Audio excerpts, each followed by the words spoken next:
try and create experiences in hotels is always a challenge because there are rules. They don't allow, experts like y'all to come in and partner. And it could be challenging. I'm sure you face this. I Yes. face this all the time where we're constantly trying to convince a hotel because they say we have a full F&B department and, you got to, I understand the revenue bit. We understand that, there's a certain revenue that they lose out if we get somebody.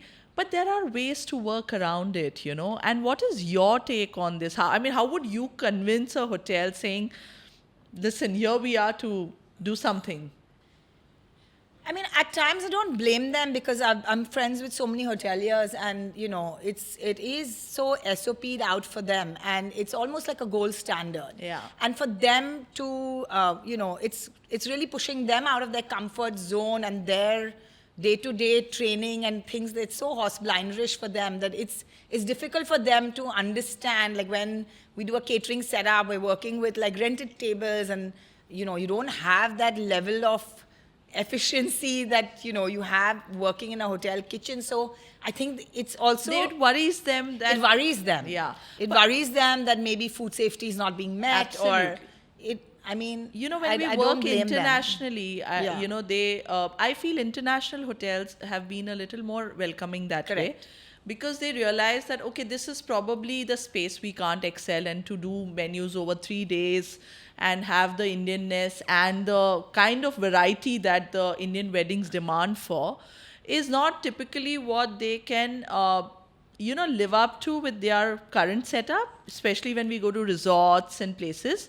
So they are more open, but they give us certain norms clearly.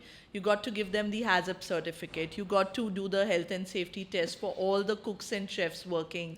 The kitchens have to be built in a certain way. I always wonder, why can't we just replicate Because that? I think that the cost, sometimes the clients, they've overspent in so many different areas that when it actually comes to the back end that is required for food, it's like they just think that it's okay to do it on just tables and inductions, Yeah, and it'll yeah. happen. But they aren't really thinking to the last mile of like the hygiene and the other things that can go wrong. Like And nobody's safety, thinking. most I mean, important. I remember we did that wedding with you in Calcutta. Like the client was so conscious. Yeah, We've yeah. never worked with such a beautifully Yeah, set up yeah. kitchen in any wedding. Absolutely. Like it also has to come from the client realizing this. So I think only when you get to change the client's mindset will this happen, and we'll be able to work in a more professional manner.